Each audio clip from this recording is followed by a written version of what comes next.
Bonjour et bienvenue à cet événement de l'Africa Climate Week sur la mobilisation des financements pour la résilience climatique des villes et des territoires en Afrique. Vous pouvez utiliser le service d'interprétation en français et en anglais en cliquant sur le canal de votre choix en bas à droite de votre écran.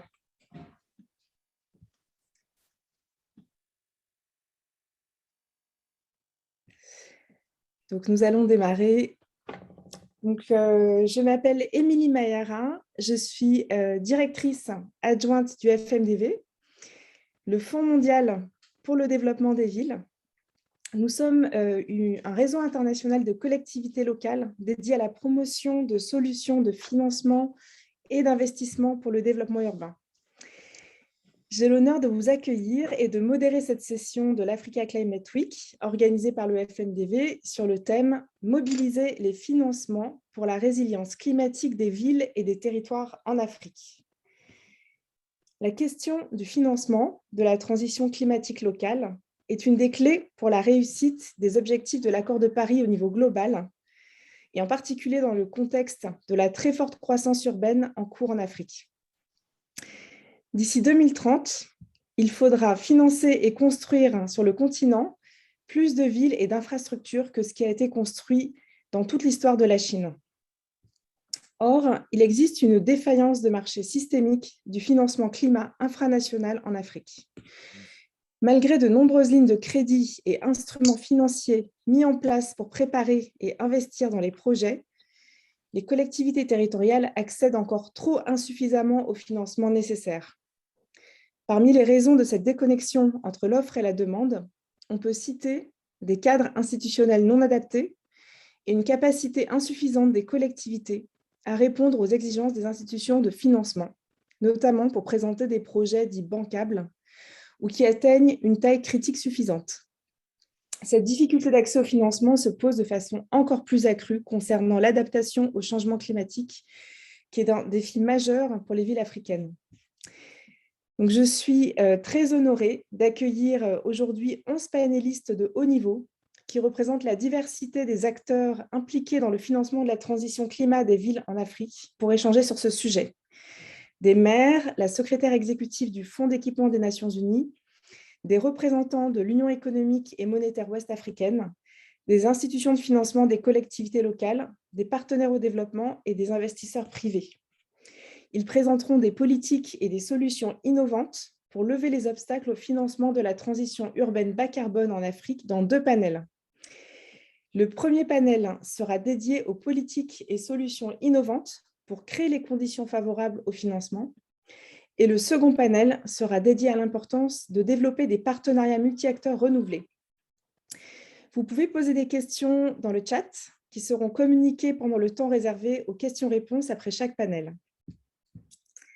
J'espère que l'interprétation fonctionne bien. Pour rappel, vous avez une interprétation en français et en anglais. Et maintenant, je suis heureuse de vous présenter la vidéo de M. Gonzalo Muñoz, champion de haut niveau de l'action climatique des Nations Unies pour la COP26, qui nous fait l'honneur d'introduire notre session. Bon visionnage.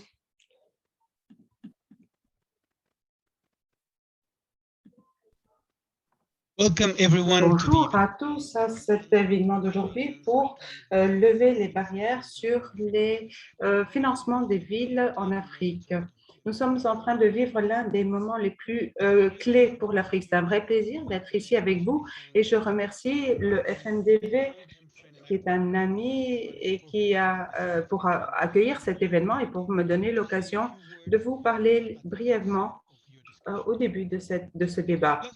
Le rapport du mois dernier de la PCC était très clair. Il y a les changements du climat sont très étendus, sont rapides et sont causés par l'être humain.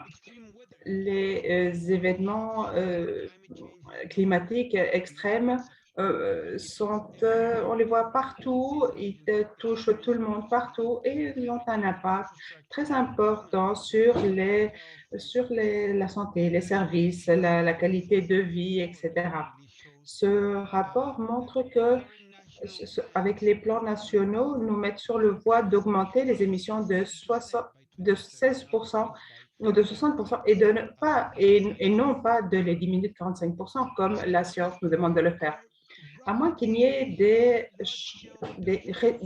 une réduction d'émissions avec des nouvelles infrastructures pour essayer d'arriver à diminuer de 1,5 degré la température, nous n'y arriverons pas. Il faut absolument le soutien de tout le monde et inclure bien sûr les villes, les régions qui ont un rôle crucial pour lutter contre le changement climatique de différentes manières. Depuis le transport, sur la manière dont on crée plus d'espaces verts, la manière dont on aménage les villes pour être plus résilient au changement climatique, comment est-ce qu'on trouve de l'eau pour les buvables, surtout pour les personnes qui vivent dans des colonies, comment est-ce qu'on lutte contre la chaleur, la canicule, qui est une vraie menace pour les villes partout dans le monde. Les villes en Afrique sont en train de grandir 2 fois plus vite que la moyenne. En 2050, on pense qu'il y aura 1 milliard de plus de personnes qui vivront dans les villes africaines et les besoins d'infrastructures et de logements vont s'intensifier. Les plans de construction sont sur la route. Nous savons qu'en Afrique, 80%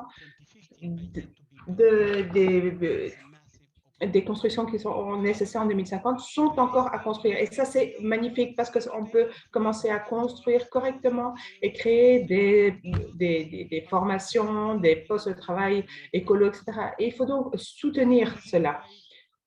C'est pour cela qu'au niveau des champions de haut niveau, avec mon collègue du Royaume-Uni, nous avons travaillé dans cette course pour accélérer l'adaptation, les actions de résilience dans tous les aspects de l'aménagement et essayer de lancer des campagnes pour diviser par 2 les émissions en 2030 et essayer d'arriver à 0% d'émissions de carbone en 2050 comme au plus tard. 65% des villes africaines ont déjà un plan d'adaptation résilient. Même Lagos, qui est la ville la plus peuplée d'Afrique, et même 2% des villes sont en train de protéger en plantant des arbres, en créant des espaces verts, etc.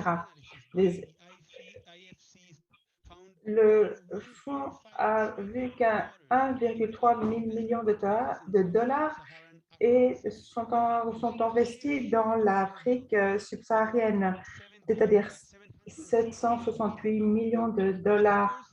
Mais ce n'est pas seulement une question de construction qui nous préoccupe.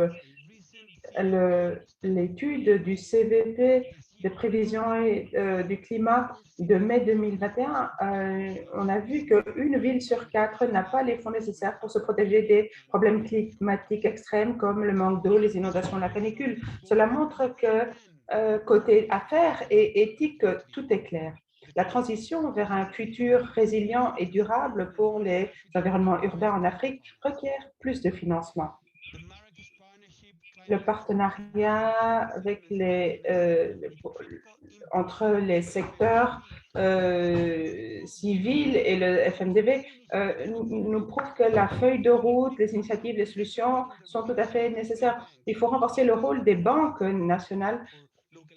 Il faut aider les gouvernements locaux, les communautés et les autres doivent se rendre compte de cela. Il faut développer des programmes nationaux financés pour le climat et développer des véhicules pour ce financement blindé. Et tout cela va être fait. Nos conférenciers aujourd'hui vont parler. Il faut aussi souligner que nous avons besoin de faire une transition dans les finances et financer la transition. Nous avons besoin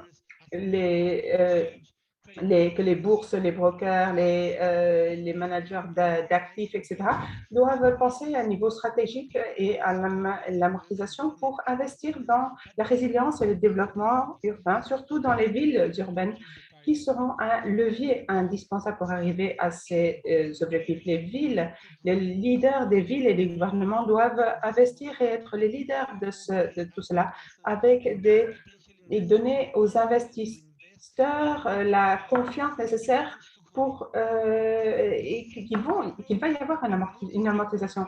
Il va y avoir des différents partenaires qui vont parler du changement climatique et il faut être convaincu pour arriver à ces ambitions dont nous avons tellement besoin. Je suis convaincue qu'il y aura beaucoup d'autres solutions, initiatives dont on va parler aujourd'hui qui vont nous mettre sur le bon chemin pour arriver à cette résilience de 1,5 degré maximum. Merci pour et tout cela, on va en parler aussi pendant la COP26. Merci. Merci infiniment, Monsieur Gonzalo Munoz, champion de haut niveau de l'action climatique des Nations Unies pour la COP26, pour ces mots si inspirants pour relever le défi du financement de la transition climat des villes africaines. Et merci aussi pour avoir présenté les solutions pour la finance climat des villes promues par les feuilles de route, finances et établissements humains des acteurs non étatiques engagés dans le partenariat de Marrakech pour l'action climatique globale. Ces solutions reconnues par les Nations Unies qui seront présentées à la COP26 seront illustrées par nos intervenants aujourd'hui.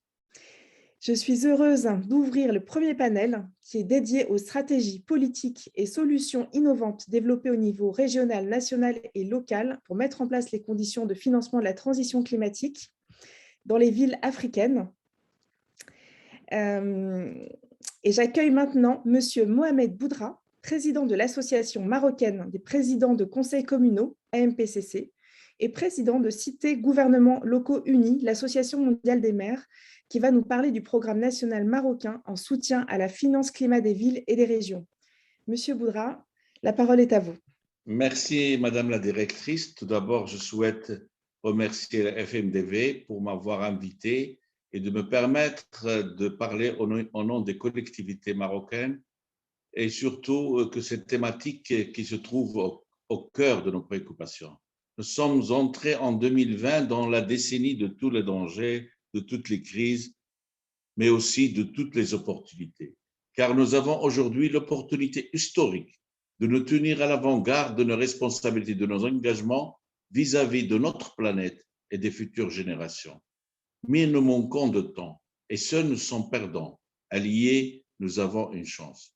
Les collectivités territoriales se sont engagées mondialement très tôt dans l'action climat et ont proposé de nombreux scénarios, des plans d'action, des solutions à leur échelle d'action, dans le cadre de leurs prérogatives, qui ne sont pas les mêmes d'un pays à l'autre et d'un continent à l'autre, pour soutenir les engagements de leurs États, y compris à travers de sommets lors des différents COP, afin de montrer leur solidarité, d'afficher leur contribution et de promouvoir leurs échanges pair à pair. Mais les collectivités, les États, les partenaires de développement doivent aujourd'hui faire un saut qualitatif dans leur travail en commun. C'est à l'aune de cette alliance pour l'action climat que nous serons toutes et tous jugés par nos concitoyens et les générations futures. En cela, le défi de la localisation des contributions déterminées au niveau national et des moyens de leur mise en œuvre au niveau territorial est déterminant. Je suis président de l'Association des maires marocains. Et à ce titre, je voudrais illustrer mon propos par l'inspiration des approches que nous avons adoptées dans notre dialogue avec l'État. Le Royaume du Maroc dispose aujourd'hui d'un cadre politique légal et réglementaire sur le climat et d'une ambition et d'une envergure rarement égalées dans un pays en développement. Ce cadre, combiné à une politique de régionalisation avancée et de décentralisation effective, discuter avec les principaux acteurs à cette politique, les villes et les régions. Cette politique nous positionne en planificateur, en gestionnaire, en opérateur ou en acteur essentiel de nombreux services publics comme la mobilité urbaine, la gestion des déchets, l'éclairage public, l'efficacité énergétique, surtout avec la forte urbanisation que va connaître l'Afrique dans les décennies à venir, donc l'efficacité énergétique des bâtiments, l'eau, l'assainissement, etc. Cette démarche dialogue basée sur le droit et les responsabilités partagées nous autorise aujourd'hui à bénéficier d'une capacité à co-générer des programmes de soutien institutionnel, stratégique et technique à l'intégration des collectivités territoriales dans la mise en œuvre de la politique climat nationale. C'est ainsi qu'en mars 2021, avec la DGCT, le ministère de l'Intérieur, l'Association des régions du Maroc et le Fonds mondial pour le développement des villes, le FMDV, nous avons lancé le programme SISTIF.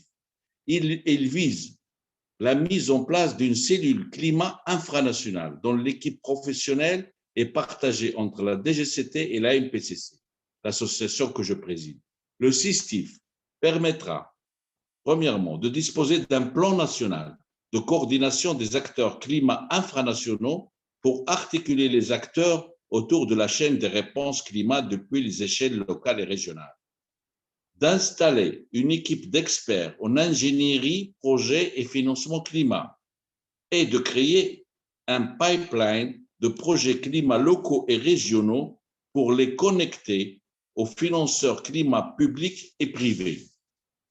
Ce programme a déjà réalisé une avancée majeure, la mise en place d'une commission nationale pour les territoires et le climat pilotée par la DGCT et les associations d'élus marocains, en coopération avec le 4C, c'est le Centre marocain des compétences sur le changement climatique. La commission territoire réunit l'ensemble des acteurs climat marocains travaillant sur la dimension infranationale. Nous disposons donc d'un espace de dialogue, d'information et de coopération institutionnelle et stratégique qui nous permettra de traduire les textes climat nationaux en actions concrètes au niveau local et régional. Le SISTIF permettra de mettre en place un hub d'expertise financière climat au niveau national servant les collectivités et organisant leurs projets afin de les rendre susceptibles de capter les financements nationaux et internationaux au travers d'un pipeline de promotion de ces projets locaux et régionaux répondant aux standards climat. Et je me fais aujourd'hui la voix des élus marocains pour vous réaffirmer notre volonté d'œuvrer ensemble à la dissémination de cette approche et à son enrichissement par vos propres initiatives. C'est ce type nouveau de positionnement des élus et de leur administration experts en pilote de l'innovation et leur devenir que nous devons soutenir et répliquer. Merci.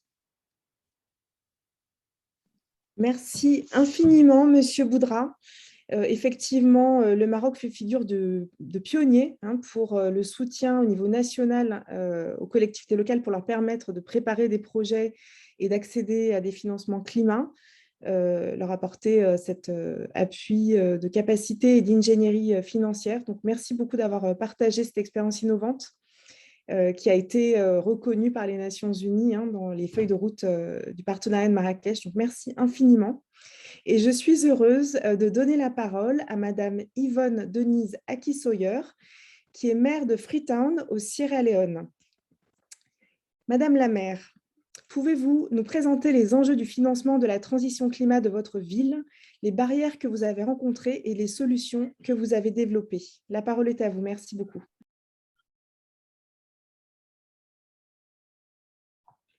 Thank you very much. Merci beaucoup. C'est un vrai plaisir d'être ici parmi vous et de partager nos expériences ici à Freetown. À Freetown, nous avons lancé un processus de développement que nous appelons Transformer Freetown depuis que je suis maire en 2018. C'est un processus qui met l'accent sur unir toutes les communautés et chercher pour essayer d'éviter, nous avons 90 cibles dont le fait de la propriété des terres, mais le sujet de la résilience climatique et du changement climatique est vraiment transversal à tous les autres secteurs que nous parlions de l'environnement et de gestion, où il s'agit d'augmenter la végétation de 50%, donc nous sommes en train de planter 1 million d'arbres, ou d'assainissement, où nous augmentons le ramassage des déchets et nous essayons de lutter contre les gaz à effet de serre, ou la mobilité, le transport, où nous essayons aussi de lutter contre la qualité de l'air qui n'est pas très bonne et les émissions des transports en introduisant un espèce de téléphérique ou de tram. Il y a 11 secteurs prioritaires, 90 cibles avec 37 différentes initiatives différentes pour faire en sorte que ces cibles soient atteintes. Et nous le faisons grâce à la résilience qui est un sujet transversal à tous les sujets que nous traitons et à tous les secteurs. En ce qui concerne le financement, comme vous pouvez l'imaginer, il s'agit nous avons besoin d'un effort de financement très important et nos trois sources principales de financement sont nos propres revenus. Et pour cela, l'un de nos secteurs cibles est la mobilisation de revenus pour lequel nous avons introduit un système de cadastre avec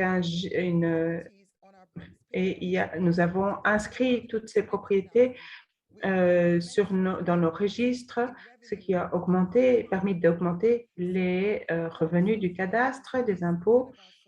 Donc, ça, c'est l'une de nos sources, nos propres revenus, mais ce n'est pas du tout la source la plus importante. Le deuxième secteur est le secteur privé, grâce à des coopérations avec les entreprises sur des modèles durables.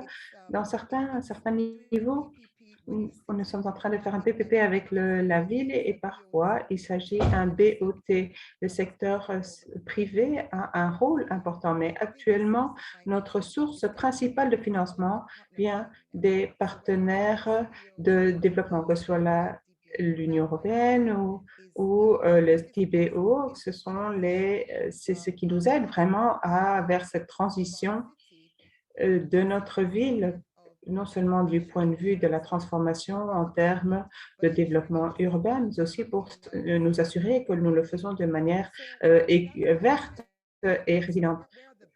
Donc, quelles sont les barrières? Où sont les défis à relever? Nous en voyons partout. Tout d'abord, sur ses propres sources de revenus. Nous avons la situation à laquelle nous avons dû faire. Nous allons passer d'un système manuel à numérique, un système où 30% de propriétaires où nous avons maintenant une couverture universelle. Et aussi des défis entre nous et le gouvernement central qui nous a permis d'avoir notre propre système. Il y a des ramifications importantes dans ce domaine. Maintenant, nous sommes allés un peu plus loin. Nous continuons à devoir construire ce que nous devons faire. C'est un changement, non pas de système, mais de manière de penser, parce que grâce à la numérisation et pour renforcer le contrôle financier, qui est parfois pas très simple, et nous trouvons souvent des résistances, mais nous allons y parvenir. Et un autre défi, c'est juste l'accès. Les leaders des villes vous diront que les ressources des villes, même si nous avons des partenaires qui peuvent nous aider à financer, ces partenaires ne peuvent travailler avec les villes grâce au gouvernement national. Et ça peut retarder les choses. Je vais vous montrer deux des interventions qui vont vous donner une idée de quelque chose qui a très bien fonctionné et quelque chose qui est encore un défi. Le premier exemple,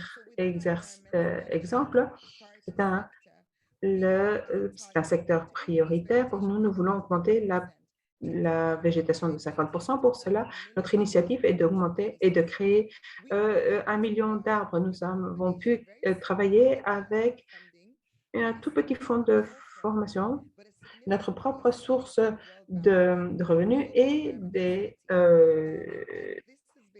d'une agence de la Banque mondiale. Et c'est quelque chose qui a très, très bien fonctionné. Le ministère des Finances du gouvernement est notre partenaire au niveau national, mais il y a eu, malgré certains retards, ça a vraiment très, très bien fonctionné.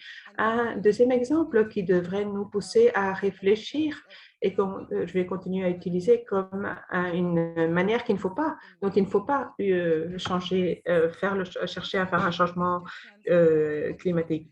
C'est une intervention sur le transport qui voulait non seulement réduire les gaz à effet de serre, notre deuxième émetteur de la ville, mais qui a augmenté la productivité et faire en sorte que les gens qui habitent sur les collines puissent rejoindre le centre de manière plus facile.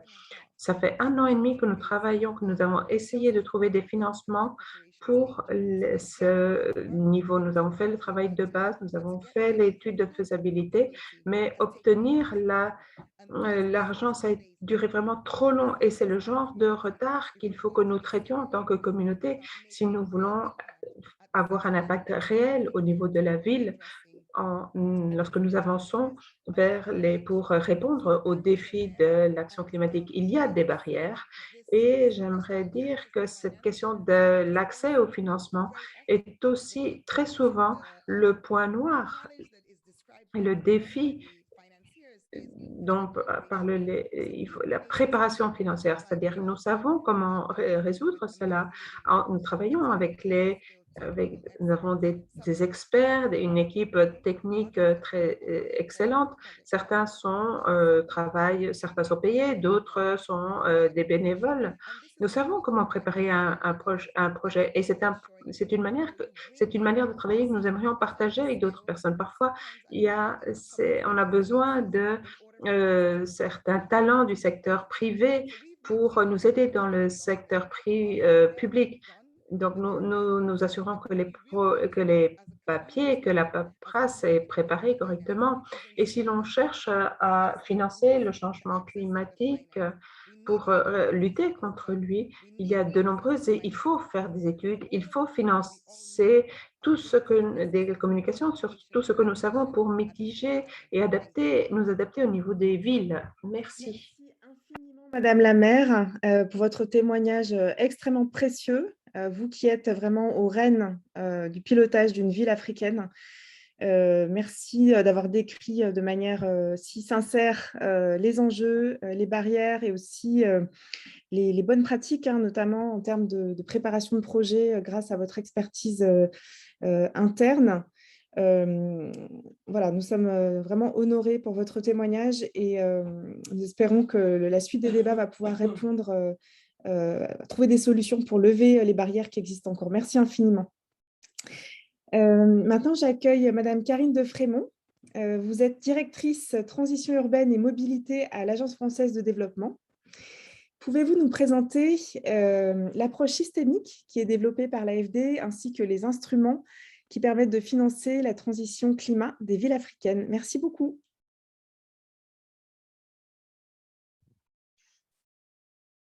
Bonjour à tous, je suis très heureuse de participer à ce panel au nom de l'Agence française de développement et je remercie le FMDV pour à la fois cette initiative et cette invitation. Alors, agir pour le climat et la transition écologique, c'est un impératif et la pandémie actuelle est venue renforcer cette conviction. La santé humaine dépend de la santé de la planète et nous devons donc nous attaquer aux deux afin de réduire à la fois les inégalités et de continuer à avancer dans la réalisation des objectifs du développement durable. Il me semble qu'on peut dire qu'il y a des choses qui vont dans le bon sens. La prise de conscience de la nécessité d'agir vite et de façon soutenue est aujourd'hui largement partagée par les gouvernements, bien sûr, qui sont engagés dans l'accord de Paris, mais aussi, et j'ai envie de dire surtout, par les décideurs locaux qui sont en proximité directe avec les populations. Et on peut saluer l'effort décisif des villes qui sont souvent réunies en coalition pour porter en commun des objectifs de réduction des gaz à effet de serre qui sont parfois plus élevés que ceux pris par leurs États. Et puis partagés aussi de plus en plus par le secteur privé et bien sûr par les banques publiques de développement. En ce sens, le sommet Finance in Common qui s'est tenu en novembre 2020 à Paris et qui a réuni plus de 450 banques publiques de développement a posé de nouveaux jalons. Des engagements significatifs ont été pris concernant le climat, mais aussi la transition énergétique avec un engagement fort, notamment en faveur du déploiement accru des énergies renouvelables. Et puis aussi sur la biodiversité, avec la promotion des solutions basées sur la nature, qui ont toute leur place en milieu urbain. Alors dans ce cadre, l'Agence française de développement entend jouer un rôle moteur. Notre groupe a ainsi été le premier à prendre l'engagement d'assurer une activité compatible à 100% avec l'accord de Paris. Être 100% accord de Paris, ça veut dire analyser chaque intervention au regard de sa cohérence en matière de développement bas carbone et résilient à long terme dans le pays où l'action est mise en œuvre. Alors avec ce positionnement très volontariste, en 2020 comme en 2019, le groupe Agence française de développement a engagé 3 milliards d'euros pour des projets urbains En Afrique, ce sont près de 2 milliards d'euros qui ont été investis ces 2 dernières années. Alors, notre agence est historiquement engagée auprès des collectivités locales, mais on souhaite aujourd'hui faire encore plus, en particulier sur le continent africain, où on sait que les besoins de financement des villes sont très significatifs. Il est largement admis que les pouvoirs locaux ont un rôle important à jouer, mais dans la réalité, on constate que leurs marges de manœuvre sont souvent restreintes. Pour cette raison, l'AFD a développé une approche globale, systémique, comme le disait Émilie, qui lui permette de toucher l'ensemble de la chaîne de valeur. L'idée étant d'être en mesure de proposer des solutions qui soient adaptées à chacun. Alors, notre premier objectif, c'est de renforcer les capacités des villes à développer des stratégies de développement durable et bas carbone, et puis de soutenir leur accès à des financements. Pour ça, nous accompagnons l'ensemble de nos projets d'investissement avec des composantes de renforcement de capacité des acteurs. Et puis, nous appuyons aussi sur le campus du groupe AFD qui a développé un parcours de formation sur le pilotage des collectivités locales en appui aux opérations. C'est un parcours qui a pour objectif de renforcer les compétences managériales des cadres des collectivités locales dans plusieurs domaines comme les finances locales, l'aménagement du territoire ou encore la gestion des services publics urbains. Deuxième brique, pour appuyer plus efficacement le rôle et les moyens des collectivités locales, nous accompagnons les processus de décentralisation en prenant en compte naturellement les spécificités propres à chaque État, qu'elles soient institutionnelles, politiques ou juridiques. Pour assurer la mise en œuvre effective des réformes, nous nous inscrivons dans un dialogue de long terme avec les autorités nationales ou locales, notamment à travers des prêts de politique publique. Ce dialogue est souvent soutenu par des échanges avec des collectivités locales françaises. Par exemple, nous avons mobilisé la ville de Paris pour appuyer la ville de Johannesburg dans l'élaboration de son plan climat. Et puis, nos interventions sont souvent cofinancées avec d'autres bailleurs de fonds, la Banque mondiale, l'Union européenne, la Banque asiatique de développement ou encore la Banque américaine de développement. C'est plus de 40% de nos engagements en faveur des États étrangers qui sont cofinancés par d'autres bailleurs, avec d'autres bailleurs. Et puis notre mission, troisième brique, c'est bien évidemment d'accompagner les collectivités locales dans le financement de leurs programmes d'investissement. Alors pour ça, nous disposons d'une offre financière diversifiée qui permet de répondre aux besoins des différents acteurs de l'urbain. Concrètement, selon les pays et selon la maturité des collectivités locales, nous pouvons proposer en amont un accompagnement dans la préparation de projets urbains bas carbone et résilients. En Afrique subsaharienne, nous avons la facilité Cyclia, cofinancée avec l'Union européenne et la coopération suisse, qui permet de financer des schémas sectoriels, des études de conception, de préparation de projets, et puis de l'assistance technique pour accompagner ensuite les projets. Cyclia a déjà permis d'accompagner une trentaine de villes africaines. Nous pouvons proposer également des prêts directs aux villes, quand le contexte institutionnel l'autorise, bien sûr. Et ça, c'est une particularité de l'AFD, des prêts directs sans garantie des États. En Afrique, par exemple, nous avons appuyé en Afrique du Sud, Cape Town, Johannesburg, mais aussi Dakar et Ouagadougou. Nous avons également des prêts souverains aux États qui peuvent ensuite être rétrocédés soit en prêt, soit en subvention aux collectivités locales. Et puis, l'AFD intervient également via de l'intermédiation bancaire, c'est-à-dire en finançant des lignes de crédit auprès de banques nationales ou infranationales et d'institutions financières spécialisées dans le financement des collectivités locales. Au Maroc, par exemple, nous avons accompagné le Fonds d'équipement communal, le FEC, avec un prêt de 100 millions d'euros pour le financement de collectivités locales marocaines. En Afrique du Sud, nous avons accompagné la DBSA, la Development Bank of Southern Africa. Et puis à tout ça s'ajoute aussi l'appui que peut apporter Proparco, notre filiale dédiée au soutien du secteur privé. Ce qui est plus difficile aujourd'hui, c'est d'atteindre les villes secondaires, où les capacités d'intervention des bailleurs sont plus limitées. Les montants sont plus petits, il y a le sujet du risque de change, et puis ça a été dit, hein, les cadres réglementaires qui évoluent trop lentement. Et on sait que c'est dans ces villes intermédiaires que la croissance urbaine va se concentrer dans les prochaines années. Alors, nous appuyons déjà des villes secondaires via notamment des programmes nationaux qui ciblent plusieurs villes secondaires, aussi également via l'intermédiation financière dont j'ai déjà parlé. Mais notre enjeu aujourd'hui, c'est de diversifier encore plus notre offre et de favoriser la structuration des marchés d'emprunt domestiques. Alors, comment faire ça? En mobilisant l'épargne locale et les investisseurs privés. On a notamment un travail de plaidoyer à faire auprès des banques commerciales pour leur montrer que le secteur public local est un segment de marché à faible risque. Et pour les encourager, nous sommes en train de développer des dispositifs de garantie qui devraient permettre de faire levier. Avec l'appui de l'Union européenne, nous venons de créer un dispositif de garantie à destination des banques locales africaines, publiques ou privées, qui accepteraient de prêter aux collectivités locales, prêts qui seraient bien sûr d'une maturité plus longue que les prêts au secteur privé. L'enjeu ici, c'est de les inciter à s'intéresser à ce segment de clientèle et de participer au financement de programmes urbains structurants. Alors pour conclure, je dirais que plus que jamais, la question du financement des villes est absolument essentielle dans un contexte où leur budget enregistre des chocs importants liés aux impacts économiques et sociaux de la crise Covid. Les banques publiques de développement entendent jouer ce rôle et l'Agence française de développement évolue. Nos interventions s'adaptent aux transformations rapides des villes africaines pour conjuguer à la fois lien social et résilience climatique. Je vous remercie. Merci infiniment, Karine, d'avoir présenté cette stratégie intégrée de l'AFD qui vise à répondre à l'ensemble des défaillances dans la chaîne du financement de la transition climat des villes, en travaillant à la fois sur le cadre institutionnel, la préparation de projets, la réduction du risque, l'intermédiation. C'est vraiment extrêmement inspirant. Merci beaucoup pour votre intervention.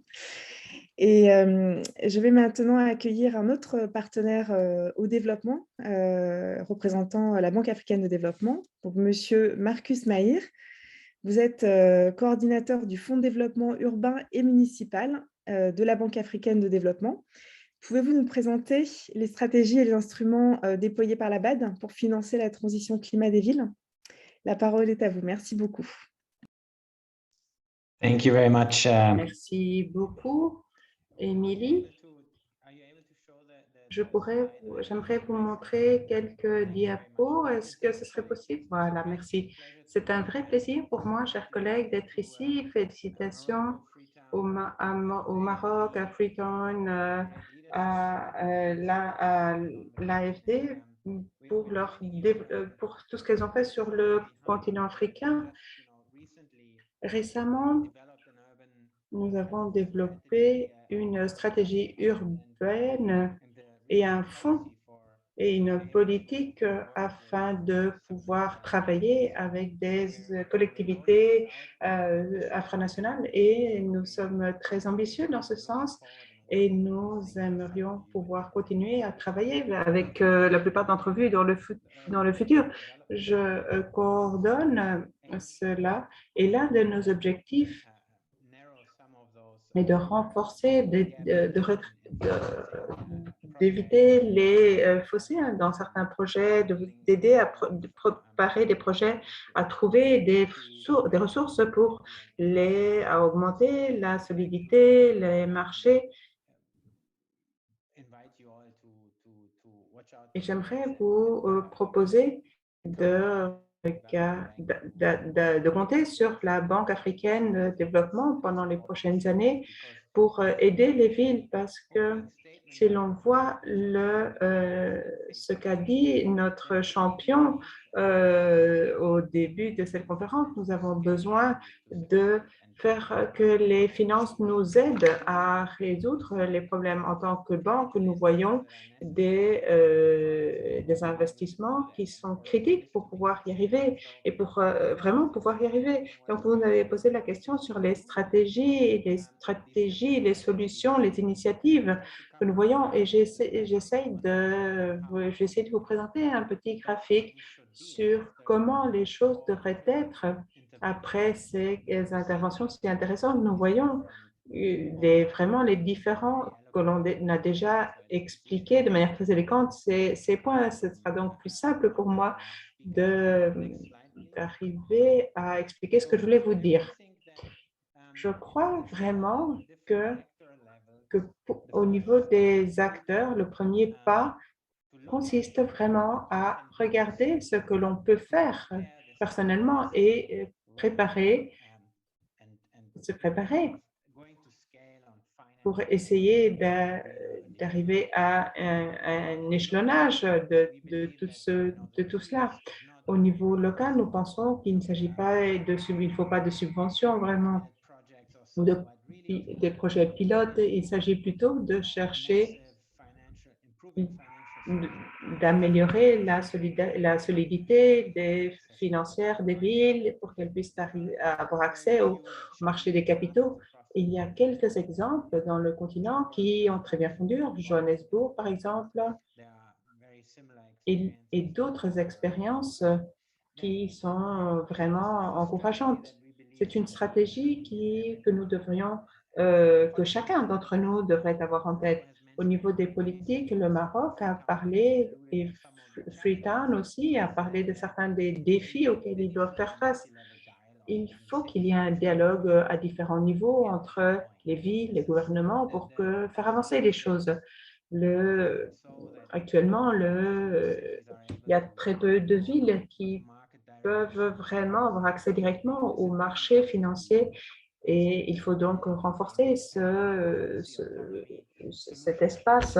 On peut trouver différentes sortes de solutions pour résoudre cela. Et nous avons parlé aussi de solutions comme par exemple Freetown est un magnifique exemple de comment ils ont augmenté leurs propres revenus. Et dans d'autres villes, ont également pu travailler avec le secteur privé, avec le marché financier et avec les financements disponibles pour tout cela. Et si on passe à l'échelle suivante, on voit ce que les villes peuvent faire et on entend souvent ces villes leaders qui parlent de ces points comme des points vraiment cruciaux. Au niveau national, on voit que les petites villes peuvent faire certaines choses pour développer un marché de capital domestique. C'est facile de mettre ça sur une diapositive, mais il s'agit d'une lutte depuis des décennies, depuis des années. Au Maroc, peut-être qu'ils sont à mi-chemin déjà. Donc, c'est vraiment une stratégie à très long terme. En ce qui concerne au niveau des politiques, les gouvernements nationaux doivent assumer leur rôle de leader, doivent donc assumer ce rôle en créant cet environnement favorable, des politiques sectorielles et la décentralisation fiscale éventuellement. Certaines des solutions dont nous avons entendu parler ou que nous avons vues pour améliorer les transferts des villes, la fréquence de cette transparence, pour créer des fonds nationaux pour les villes. Le Rwanda en a fait, et le rôle crucial des banques nationales. Je crois que dans un futur proche, c'est vraiment l'un des vecteurs qui sera indispensable pour faire avancer les choses. Et puis au niveau régional, ce n'est qu'un exemple. La Banque africaine, nous avons développé une nouvelle politique pour aider les municipalités et les collectivités locales pour qu'elles puissent arriver à avoir accès au financement. Parfois, on doit pointer cela et on doit se souvenir que nous-mêmes, nous devons créer les systèmes qui permettent la circulation de ces fonds. Parfois, certaines banques préfèrent travailler avec les gouvernements nationaux, mais il faut changer de clients, d'échelle, et il faut parler avec toute une série de nouveaux acteurs. Il faut apprendre à le faire, ne pas oublier cela et renforcer cela. Les politiques, donc ça pourrait être de nouvelles politiques pour les opérations, pour développer les marchés de capitaux régionaux, pour la transparence, et les échanges aussi sont vraiment très importants. Ce que nous faisons ici aujourd'hui est indispensable c'est un magnifique exemple de villes qui suivent d'autres villes partout dans le continent, qui est à la recherche de solutions. Et c'est quelque chose que nous devons renforcer. Et certaines des solutions sont les fonds climatiques et il faut aussi trouver des outils. Elle a aidé à parler si j'ai bien compris, les risques qu'il existe aussi. Et c'est un nouvel outil magnifique pour mobiliser des financements pour les villes africaines. Donc, nous qui travaillons dans ce domaine, nous aimerions voir dans ces pays certaines des solutions que nous avons mentionnées et qui pourraient être, à notre avis, très intéressantes pour mobiliser le financement. Donc, Émilie, est-ce que vous pouvez avancer d'une diapo? Donc, je voudrais aussi, je crois que cette expérience des villes, comme par exemple l'exemple de Freetown, on ne peut pas l'oublier. Et souvent, j'ai des collègues d'autres villes qui veulent copier des exemples qui fonctionnent de gens. Donc, c'est vraiment très important que ces villes présentent ce qu'elles ont réussi à faire pour pouvoir en extraire des solutions à différents niveaux. Je voudrais vous remercier pour votre attention et je suis tout à fait disponible pour répondre à vos questions si vous en avez. Donc, comme les intervenants précédents, vous avez souligné l'importance de développer une approche systémique pour répondre à cette défaillance systémique du marché du financement infra-étatique. Donc, voilà, développer des solutions à la fois pour travailler sur le cadre de décentralisation fiscale, développer un cadre institutionnel adapté, une meilleure coordination entre les niveaux nationaux et locaux. Et effectivement, on a beaucoup entendu parler du rôle du niveau national pour vraiment soutenir de façon systémique l'accès au financement des collectivités locales. Au-delà de ce cadre institutionnel, par des actions notamment d'intermédiation des banques publiques de développement, notamment les institutions de financement des collectivités locales ou Subnational Development Banks, qui sont spécialisées dans le financement des collectivités locales, mais aussi par des outils d'innovation financière tels que les garanties. Donc, effectivement, nous sommes face à une question complexe, mais en même temps, la grande chance que nous avons est que le domaine du financement est un domaine dans lequel il y a beaucoup d'innovation, à la seule condition de vraiment bien travailler ensemble en partenariat multi-acteurs, ce qui sera précisément le thème du prochain panel. Mais avant cela, je vous propose quelques minutes d'échange, si vous le souhaitez. Donc, est-ce que certains panélistes souhaiteraient échanger entre eux ou voilà, réagir sur l'une des interventions?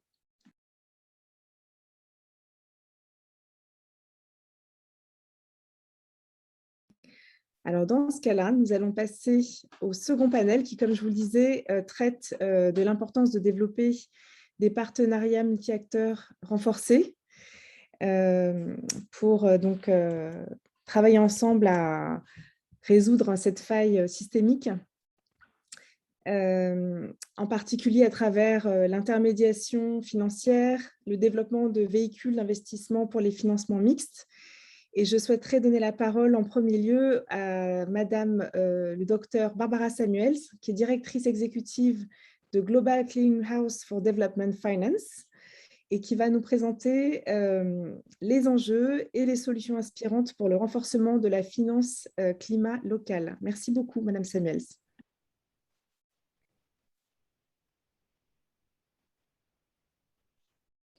Thank you very much. Merci beaucoup. C'est effectivement fantastique de pouvoir être ici et je remercie le FMDB de nous avoir réunis. Et je suis vraiment, ce premier bloc est si intéressant de voir des modèles de systèmes qui fonctionnent au Maroc, qui va permettre de développer une politique nationale avec la collaboration des collectivités locales et avec l'expertise et un financement aussi. Félicitations, c'est magnifique. Si nous revenons à la première partie de notre calendrier, je voudrais souligner que la dysfonctionnalité de notre marché. D'un côté, nous avons les capitaux et de l'autre côté, nous avons une immense demande. mais on n'arrive pas à faire des ponts, on n'arrive pas euh, à faire en sorte que ces gens s'entendent. Donc, on va avancer un petit peu. Donc, il y a des possibilités de financement par rapport aux défis du financement. Et on m'a demandé de vous parler de qu'est-ce que nous devrions faire, quelles sont les bonnes pratiques que nous pourrions mettre en place aujourd'hui. Et il s'agit d'un changement d'esprit, de manière de faire, sur la manière de comprendre les choses, ou comme au Maroc, le fait de travailler ensemble pour arriver au financement dont nous avons besoin. Lorsqu'on regarde les possibilités, c'est très inspirant. On peut parler des urgences, mais en fait, l'argent est là. C'est ce qui est vraiment désagréable. Il y a beaucoup de capital parce que nous comprenons qu'au niveau public et privé, il y a des capitaux, mais c'est maintenant qu'il faut que nous travaillions. La planète, c'est maintenant qu'il faut que nous la sauvions. Les gouvernements locaux, les collectivités locales sont disponibles, sont prêtes à le faire. Si on regarde les initiatives, on voit qu'il y a une petite fenêtre de financement et la plupart viennent du secteur privé pour des projets qui veulent avancer dans ce sens. Et comme l'a mentionné notre collègue de l'AFD, il y a des partenaires qui veulent faire avancer les choses en Afrique avec la Banque africaine de développement. Et ce qui est surprenant de voir et de remarquer, c'est que les gouvernements nationaux, même les banques nationales de développement, ne permettent pas vraiment de tout financer. Nous avons donc beaucoup de capitaux. Nous avons aussi l'Afrique est sur notre agenda. Il y a une urgence réelle et il y a de l'argent pour financer cette urgence. Et nous pouvons mettre cet argent sur la table en Afrique. Et il y a aussi le fait qu'il y a beaucoup de possibilités de faire des affaires. Nous avons de nouveaux acteurs qui apparaissent, qui surgissent, et de nouveaux fonds. Je suis persuadée que Preeti, qui va parler après moi, va vous parler de ces fonds.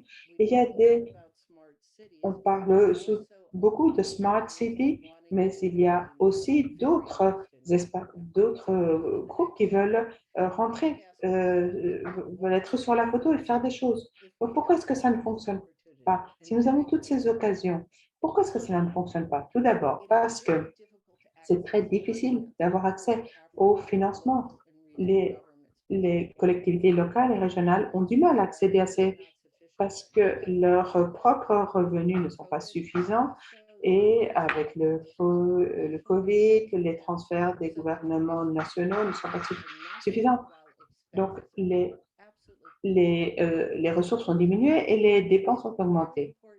Il est très important aussi, la maire de Freetown en a parlé, la plupart des partenaires de financement passe toujours par le ministère national des Finances. Il y a une espèce de déconnexion entre les collectivités locales et le gouvernement national. Et c'est ce qui se passe aussi pour le financement des projets. Et aussi, la plupart des villes africaines ne sont pas comme Johannesburg. Ils ne peuvent pas émettre des bons, des obligations. Donc, il faut passer par. Nous avons besoin qu'au niveau du secteur privé et public, il y ait une certaine légalité. Et donc, ce que l'on pourrait faire, c'est que donc, les très grandes villes ou les grands développeurs pourraient, avec des revenus d'amortisation, ce serait possible. Il faut structurer ces véhicules de financement. On peut aussi utiliser cela à un niveau intermédiaire avec des banques commerciales intermédiaires. Les points clés dont il faudrait que nous parlions, on se parle du marché comme le seul marché disponible, ça va être difficile parce que le secteur privé a besoin d'une dimension différente, plus large. En général, le minimum, c'est 25 millions, donc il ne faut pas oublier cela. Nous avons aussi des risques à gérer, nous avons les conditions du crédit et, comme on l'a déjà dit aussi, c'est quelque chose de très concret. Non seulement c'est difficile de mettre en place des projets bancables, finançables, il faut aussi respecter toutes les conditions des crédits et toutes ces... Donc, comment est-ce qu'on arrive à tout cela en tenant compte des projets que nous voulons mettre en place? Donc, que pouvons-nous faire actuellement? Je dirais que la première chose dont nous avons besoin, c'est un changement de perspective. Il faut que nous regardions quels sont les besoins de nos partenaires et du secteur privé pour les financements. Et il faut regarder qui, dans notre pays, est considéré comme un véhicule de financement acceptable. On voit par exemple au Kenya, les financements sont fournis par les banques commerciales avec le soutien des partenaires de développement qui incluent des subsides, des garanties de crédit, mais c'est à travers les véhicules commerciaux. On peut aussi faire des adaptations quand on voit ce qui se passe dans le secteur privé avec... Donc, il s'agit de voir où se trouve l'argent, où est-ce qu'il peut aller pour arriver à nos objectifs de résilience. Qui est-ce qui peut sponsoriser votre projet? Vous aussi créer de nouveaux investissements, outils d'investissement. En 1954, la ville d'Aberdeen a créé une utilité qui finance 50% de leurs besoins. Au Sao Paulo, au Brésil, a créé des entreprises d'assainissement qui est la plus grande au monde maintenant. Il y a des exemples de la manière dont les villes peuvent travailler seules si elles ont la bonne taille ou avec d'autres villes pour créer leur propre système qui peut être financé. Il y a différentes manières de le faire avec l'aide du gouvernement national ou avec des PPP, des SPD, etc. Il y a d'autres exemples de comment nous, les villes, nous avons travaillé avec les fonds climatiques pour trouver des financements. Par exemple, en Afrique du Sud, il y a un programme d'efficacité de l'énergie au niveau national qui a permis de mobiliser des financements du Fonds climat vert et la facilité NAMA, l'agence NAMA. Donc, il faut voir ce dont nous avons vraiment besoin. Pour terminer, je voudrais dire que le changement de perspective, de manière de penser est indispensable pour comprendre quels sont les besoins de financement. Mais après, il faudra travailler avec les différents partenaires pour débloquer les financements. Il faut donc définir l'écosystème qui inclut les gouvernements locaux ainsi que les gouvernements nationaux qui doivent vraiment faire partie de cela, ainsi que d'autres partenaires, mais aussi le secteur privé, y compris les PME et les banques locales, et les fonds, et les communautés, et les organisations communautaires, et les experts qui peuvent aider à mettre en place un deal avec les banques. Tout cela, ces différents échelons sont importants. Et les gouvernements locaux, les collectivités locales peuvent utiliser leur capacité de levier pour créer les environnements nécessaires pour avancer et pour mettre ensemble ces véhicules afin d'avoir la bonne taille pour les transactions. Et ça leur permettra aussi d'attirer l'attention des partenaires de développement plus grands et du secteur privé. Donc, les facteurs de réussite est voir quels sont les besoins de financement, regarder toutes les transactions et prouver que cela vaut la peine Et c'est en élaborant un modèle de financement, en calculant les subsides dont on a besoin, les revenus propres, etc. Troisièmement, il faut chercher des contributions, même si elles sont petites, de vos propres ressources ou du gouvernement national, des communautés. Il faut que ce soutien soit inclus. Puis, il faut avoir un véhicule d'investissement qui soit bien géré, qui peut être traçable avec des données, surtout pour l'impact social. Il faut avoir ces données et ces calculs.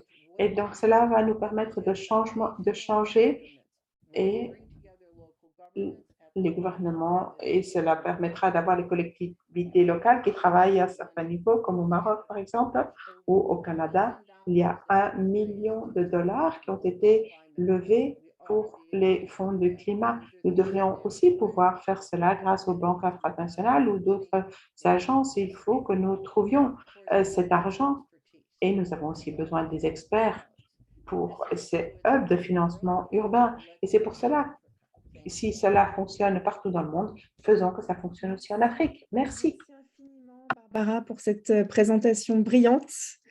Je ne la résumerai pas, mais je retiens l'importance de ce changement d'état d'esprit pour bien comprendre en fait les prérequis du financement de la transition climatique locale, et en particulier l'importance de développer des véhicules d'investissement et des mécanismes d'agrégation et de renforcer les partenariats multi-acteurs pour développer des solutions de financement. Et je vous remercie d'avoir cité à nouveau 2 solutions qui ont été mises en avant par M. Munoz, le champion de haut niveau de l'action climatique.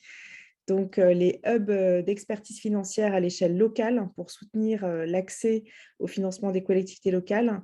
Et à nouveau, le rôle des institutions de financement de collectivités locales, les Subnational Development Banks, qui permettent de diversifier les sources de financement en catalysant des financements publics, privés, domestiques et internationaux au service des collectivités locales. Merci beaucoup. Je suis heureuse maintenant et honorée d'accueillir Madame Preeti Sinha, qui est secrétaire exécutive du Fonds d'équipement des Nations Unies et qui va nous parler de la stratégie du fonds en appui au financement de la transition climatique des villes africaines. La parole est à vous, Madame Sinha. Merci beaucoup.